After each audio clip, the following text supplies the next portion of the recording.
Bangsa Indonesia harus selalu bersyukur karena telah dikaruniai Tuhan sumber daya yang cukup banyak dan beragam di setiap daerah.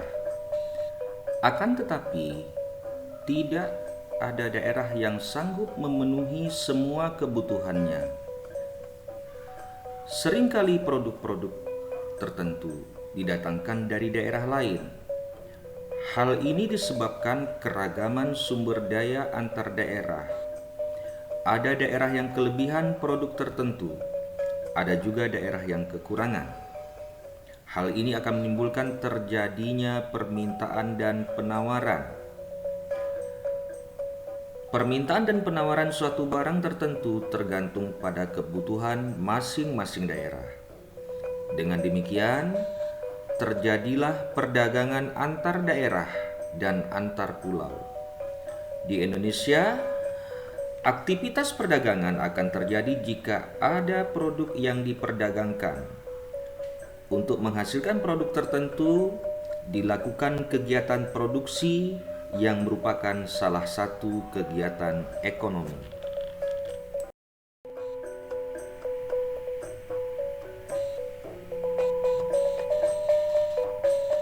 Untuk pengembangan perdagangan, diperlukan penguatan produksi dari suatu daerah atau suatu negara, seperti penguatan ekonomi maritim dan pertanian. Pengembangan di dua sektor tersebut akan meningkatkan pendapatan nasional. Pendapatan yang diperoleh dari suatu negara akan didistribusikan kembali untuk kepentingan masyarakat, baik di bidang ekonomi, sosial, maupun budaya, yang pada akhirnya akan meningkatkan kesejahteraan masyarakat.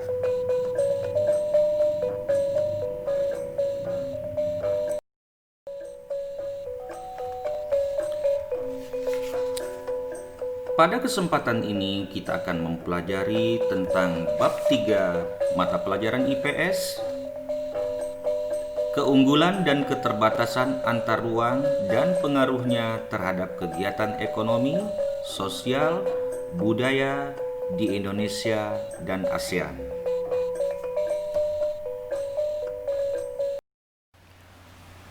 Pada bab 3 kali ini, kita akan membahas tentang keunggulan dan keterbatasan antar ruang dan pengaruhnya terhadap kegiatan ekonomi, sosial, budaya di Indonesia dan ASEAN.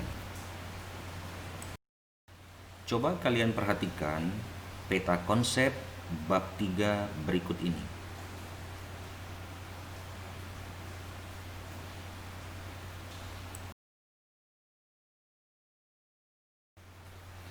Setelah mempelajari uraian materi pada bab ini, diharapkan kalian mampu menjelaskan keunggulan dan keterbatasan antar ruang serta pelaku ekonomi dalam suatu perekonomian, mendeskripsikan perdagangan antar pulau, mendeskripsikan perdagangan antar negara, menganalisis model penguatan ekonomi maritim dan agriculture, menganalisis pendistribusian kembali pendapatan.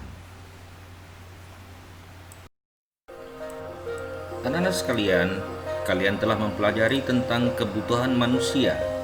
Kalian tentu memahami bahwa kebutuhan manusia itu bermacam-macam dan selalu bertambah, baik jumlah maupun kualitasnya. Coba kalian hitung berapa macam jumlah barang yang kalian gunakan setiap hari.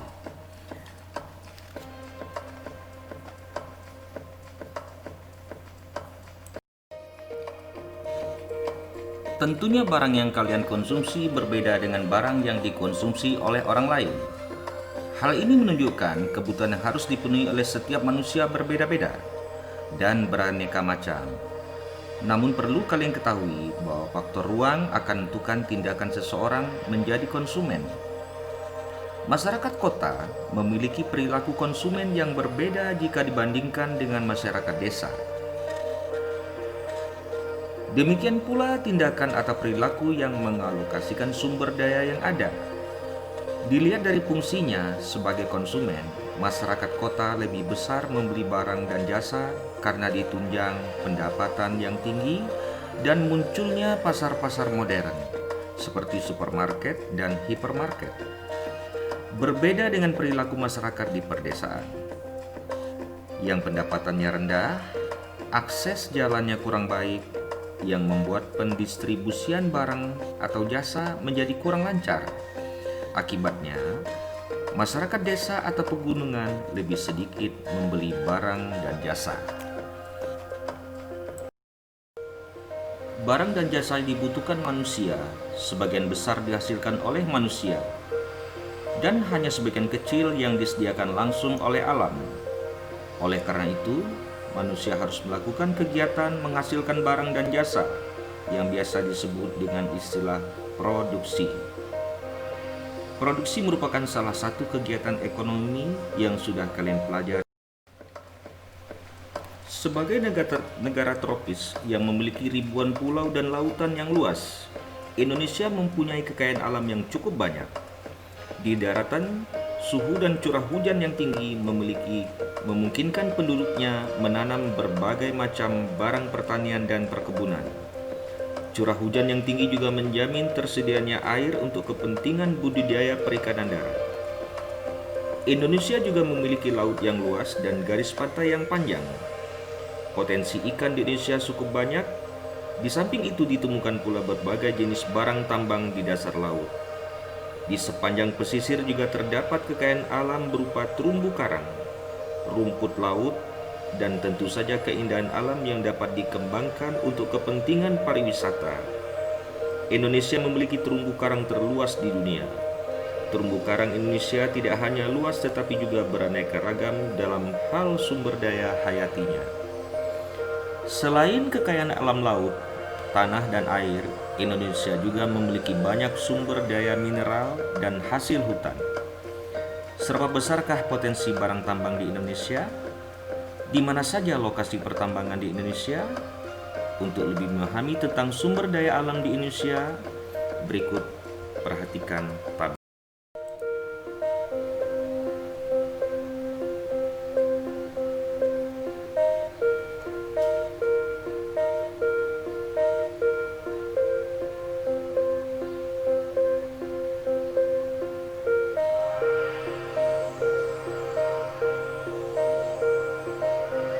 Setelah kalian mengerjakan tabel tersebut secara berkelompok, kalian dapat mengetahui bahwa sumber-sumber daya alam yang berada di Indonesia sangat melimpah ruah dan sangat banyak. Mari kita perhatikan tabel persebaran sumber daya alam yang ada di Indonesia berikut ini. Perbedaan potensi daerah ini juga menyebabkan perbedaan keunggulan masing-masing daerah. Perbedaan potensi daerah bisa terjadi karena perbedaan teknologi. Setiap daerah memiliki keunggulan komparatif tersendiri. Sebagai contoh, Provinsi Lampung memproduksi kopi, sedangkan Provinsi Jawa Barat memproduksi beras. Lampung dapat memproduksi kopi secara efisien dan murah.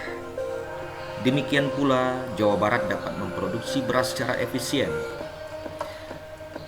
Dengan demikian, Lampung memiliki keunggulan komparatif dalam memproduksi kopi dan Jawa Barat memiliki keunggulan komparatif dalam memproduksi beras. Dalam ilmu ekonomi, perdagangan kedua daerah akan saling menguntungkan jika tersedia bertukar kopi dan beras. Keuntungan dari pertukaran sumber daya inilah yang menyebabkan terjadinya interaksi dalam antar ruang berupa kegiatan perdagangan.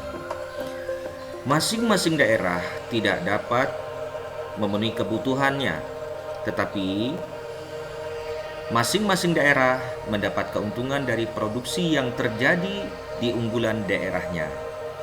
Untuk kepentingan tersebut, diperlukan kerjasama antar daerah, mengingat adanya perbedaan dan keterbatasan sumber daya alam yang ada di setiap daerah.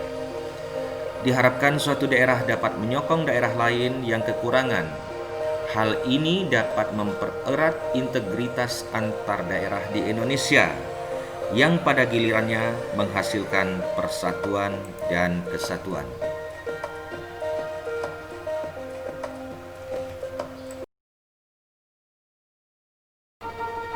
anak-anak sekalian, berikut ini kita akan membahas tentang pelaku ekonomi.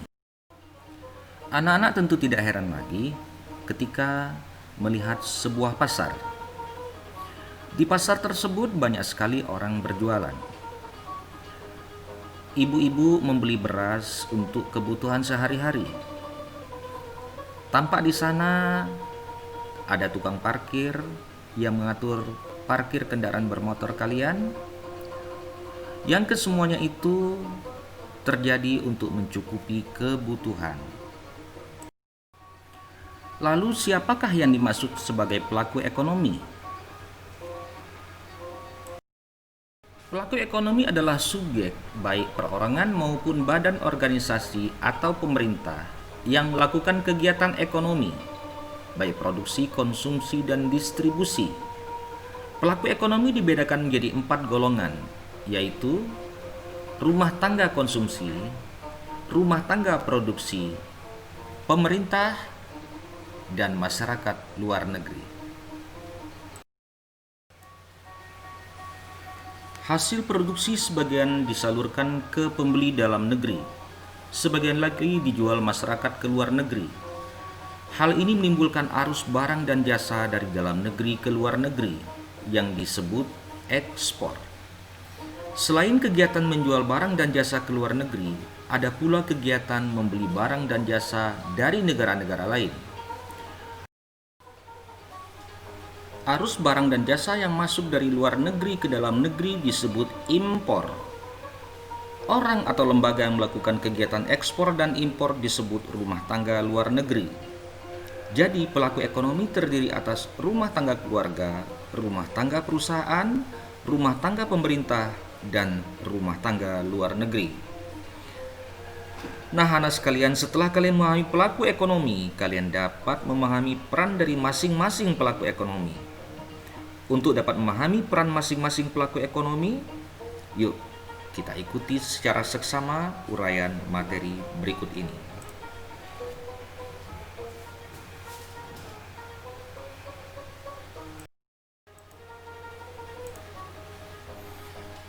Coba kalian amati keempat gambar di dalam tabel berikut. Gambar pertama, gambar kedua, gambar ketiga, dan gambar keempat. Lalu kalian lakukan aktivitas kelompok berikut ini. Bentuk kelompok yang terdiri dari 3 atau 4 orang.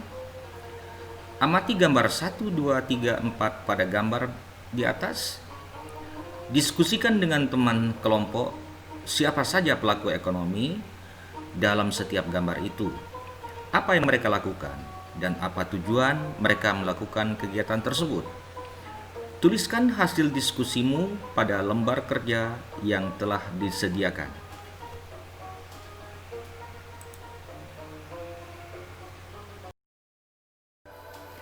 Anak-anak sekalian, berikut ini kita akan mempelajari tentang peran pelaku ekonomi dalam kegiatan ekonomi.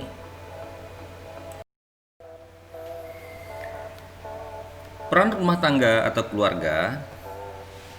Keluarga atau sering disebut sebagai rumah tangga konsumen merupakan pelaku ekonomi yang menjalankan peran sangat penting di dalam kegiatan ekonomi. Rumah tangga konsumen adalah kelompok masyarakat yang melakukan kegiatan konsumsi barang dan jasa untuk memenuhi kebutuhan hidupnya. Rumah tangga konsumen membutuhkan barang dan jasa yang dihasilkan oleh rumah tangga perusahaan. Jadi, barang dan jasa yang dihasilkan oleh rumah tangga perusahaan ditujukan untuk memenuhi kebutuhan rumah tangga konsumen. Rumah tangga konsumen memiliki 2 peran, yaitu sebagai konsumen dan sebagai penyedia faktor produksi yang meliputi penyediaan lahan, tenaga kerja, modal, dan keahlian. Ketika konsumen membeli barang dan jasa dari produsen, konsumen berkewajiban membayar barang dan jasa yang diterima. Oleh karena itu, rumah tangga keluarga atau konsumen harus memiliki pendapatan. Pendapatan rumah tangga keluarga diperoleh dari penggunaan faktor-faktor yang dimilikinya. Pendapatan rumah tangga keluarga terdiri dari 1. Sewa, yaitu balas jasa yang diterima rumah tangga keluarga karena telah menyewakan tanahnya kepada perusahaan.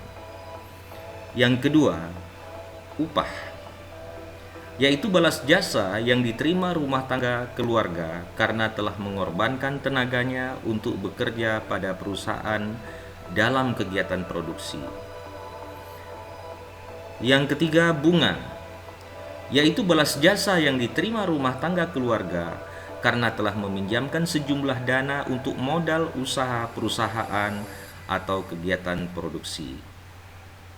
Yang keempat, laba atau keuntungan, yaitu balas jasa yang diterima rumah tangga karena telah memberikan kontribusi berupa tenaga dan pikirannya dalam mengelola perusahaan sehingga perusahaan memperoleh laba. Pendapatan yang diterima rumah tangga keluarga berupa sewa, upah atau gaji, bunga dan keuntungan tersebut akan dibelanjakan kepada perusahaan melalui pembelian barang dan jasa yang mereka butuhkan. Pendapatan yang diterima rumah tangga perusahaan dari penjualan barang dan jasa akan digunakan untuk membayar balas jasa rumah tangga keluarga karena telah meminjamkan faktor produksi kepada rumah tangga perusahaan. Berdasarkan uraian tersebut, terlihat di sini bahwa ada interaksi antara rumah tangga keluarga dan rumah tangga perusahaan yang menyebabkan terjadinya aliran arus uang dan arus barang dan jasa. Dari kegiatan tersebut dapat dilihat bahwa peran rumah tangga konsumen adalah sebagai berikut. Yang pertama, sebagai pemakai atau konsumen barang dan jasa yang dihasilkan perusahaan untuk memenuhi kebutuhan hidupnya sehari-hari. Yang kedua, pemasok faktor produksi kepada rumah tangga perusahaan untuk melakukan proses produksi.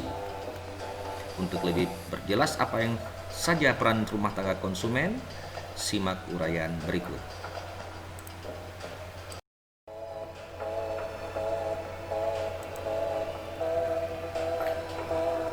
Pertemuan permintaan barang dan jasa dari konsumen dengan penawaran barang dan jasa dari produsen terjadi di pasar output atau pasar produk. Contoh pasar output atau produk adalah minimarket, pasar tradisional,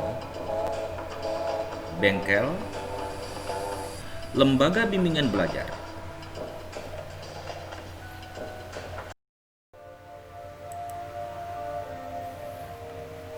Peran rumah tangga perusahaan atau rumah tangga produsen. Rumah tangga perusahaan atau biasa disebut sebagai produsen merupakan pelaku ekonomi yang berperan sebagai penyedia barang dan jasa bagi konsumen. Perusahaan mengorganisasikan berbagai faktor produksi yang disediakan konsumen, kemudian melakukan proses produksi untuk menghasilkan barang.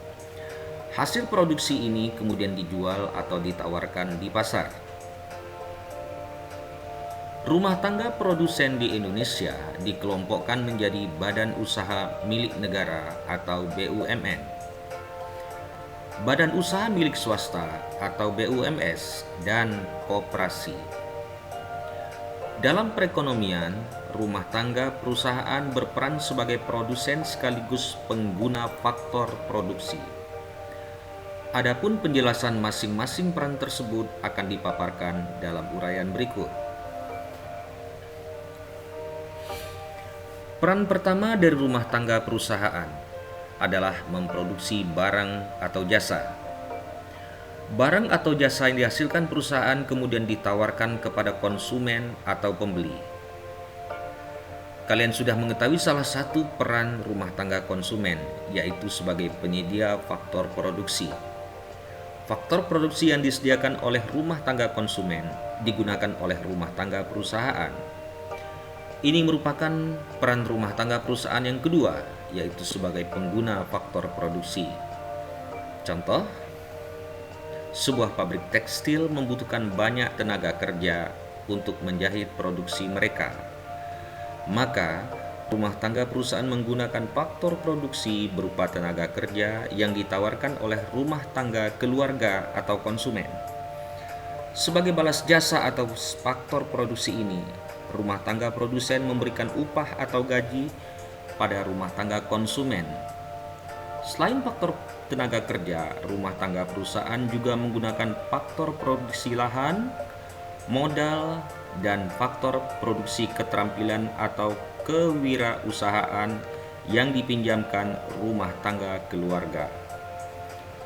Atas penggunaan faktor produksi tersebut, rumah tangga perusahaan memberikan balas jasa berupa sewa atau bunga dan bagian dari keuntungan yang diperoleh rumah tangga perusahaan.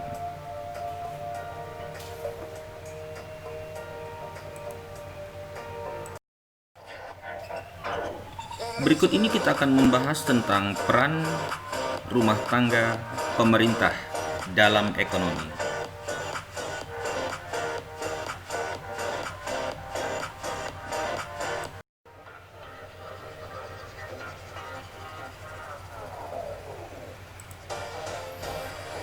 Rumah tangga pemerintah merupakan salah satu pelaku ekonomi. Pemerintah memiliki 3 peran penting, yaitu sebagai regulator, konsumen, dan produsen. Yang pertama, pengatur atau regulator dalam perekonomian. Pemerintah berperan sebagai pengatur atau regulator dalam perekonomian suatu negara. Perekonomian harus diatur sehingga perekonomian dapat menyejahterakan masyarakat secara adil dan merata. Regulasi dan aturan yang dibuat oleh pemerintah antara lain berupa pemberian subsidi kepada perusahaan dalam negeri sehingga mampu bersaing dengan produk dari luar. Peran lain pemerintah adalah menentukan besarnya pajak.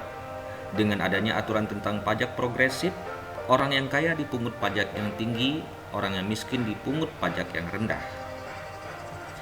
Bahkan orang yang sangat miskin tidak dipungut pajak, tetapi malah disubsidi. Selain itu, apakah di sekitarmu terdapat toko swalayan atau minimarket? Kewenangan pemberian izin pendirian swalayan atau minimarket tersebut ada pada pemerintah. Kewenangan pemberian izin tersebut mencerminkan peran pemerintah sebagai regulator atau pengatur. Yang kedua, sebagai konsumen. Seperti halnya rumah tangga keluarga, rumah tangga pemerintah juga memiliki peran sebagai konsumen. Dalam menjalankan fungsinya sebagai pengatur, pemerintah membutuhkan sarana dan prasarana penunjang yang dibeli dari rumah tangga perusahaan atau produsen. Sebagai contoh, kantor dinas pendidikan untuk menjalankan aktivitas sehari-hari membutuhkan kertas, printer, dan tinta. Untuk itu pemerintah harus membeli ke perusahaan atau produsen. Yang ketiga, sebagai produsen. Selain sebagai konsumen, pemerintah juga berperan sebagai produsen. Dalam menjalankan perannya sebagai produsen, pemerintah memproduksi barang atau jasa.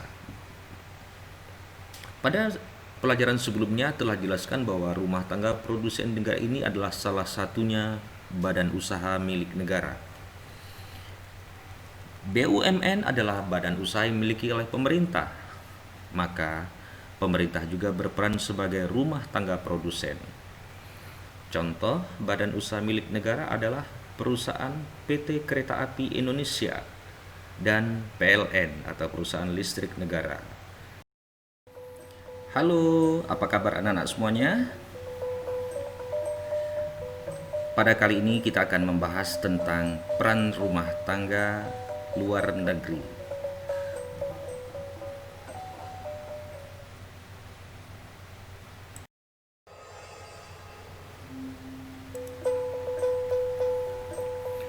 Pada era abad 21 ini, perekonomian yang tidak berhubungan dengan negara lain menjadi hal yang sangat mustahil. Peran masyarakat luar negeri dalam perekonomian terlihat nyata dalam perdagangan internasional. Contoh perdagangan internasional Indonesia mengekspor produk tekstil ke negara Jepang, dan negara Jepang mengekspor kendaraan bermotor ke Indonesia. Dengan transaksi tersebut, terbentuklah kerjasama antara Indonesia dan masyarakat Jepang. Apakah di daerahmu ada perusahaan yang sudah melaksanakan ekspor impor? Atau mungkin di tempatmu terdapat suatu pelabuhan, yang mana pelabuhan itu banyak mengirim barang-barang ke luar negeri dan juga menerima barang-barang dari luar negeri.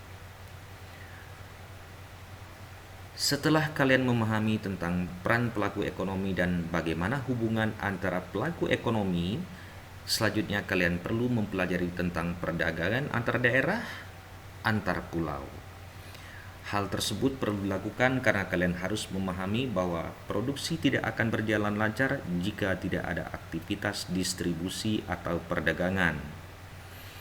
Perdagangan antar pulau dan antar daerah serta perdagangan internasional dapat kalian ikuti pada bagian video berikutnya. Anak sekalian, semoga kalian tetap sehat selalu, jaga kesehatan, sampai berjumpa pada video berikutnya.